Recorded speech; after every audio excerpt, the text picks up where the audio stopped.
about to start on a remake of this big painting, and I've painted it several times.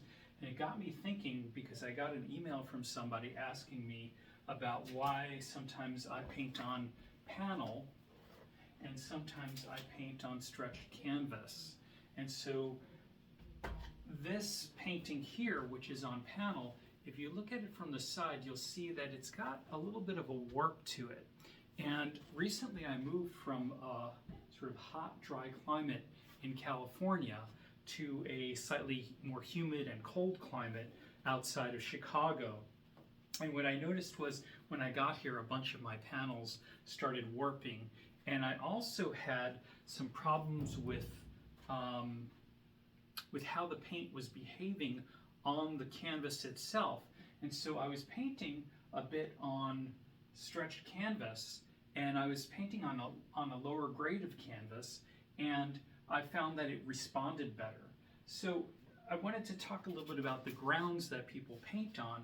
And so, for example, this is a cheap small canvas, and it's got a thin edge on it. And a lot of people buy these, but you can actually see the light coming through the back of it. And there's also pre-made panels that have linen on them and are on really sturdy backing. Now, all of these panels that I'm showing you are actually archival. The Blick panels that have cardboard in the center and canvas applied to the front are archival, meaning they're not going to rot over the years. And they're very sturdy and they're easy to ship that way.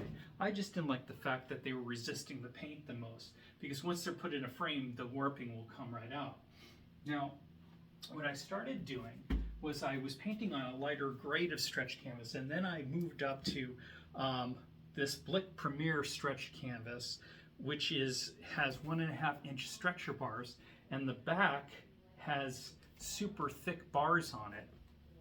And the canvas is what's called 10 ounce. And I think that there's a lighter grade that I don't like as much, which is 8 ounce. So these are pretty expensive. They probably run about $10 to $20 a piece when I paint on these, whereas the other panels are between $2 and $3 a piece. But in the past, I used to paint on linen, and you can see it's brown on the back, and it has the same stretcher bars, and it's got these heavy-duty stretchers. So this is a sort of nice compromise, because these heavy-duty, heavy duck panels have very thick, very heavy stretcher bars, and the canvas is super thick and super tight.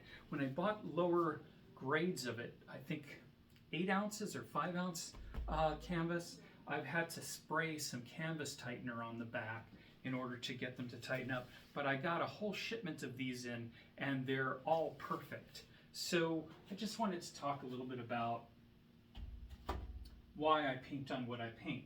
Now, the other thing is, when I paint on canvas panels, what I'll do is I'll actually staple them to another board, and I put staples in the corners of the board to hold the canvas onto, or these panels onto the board.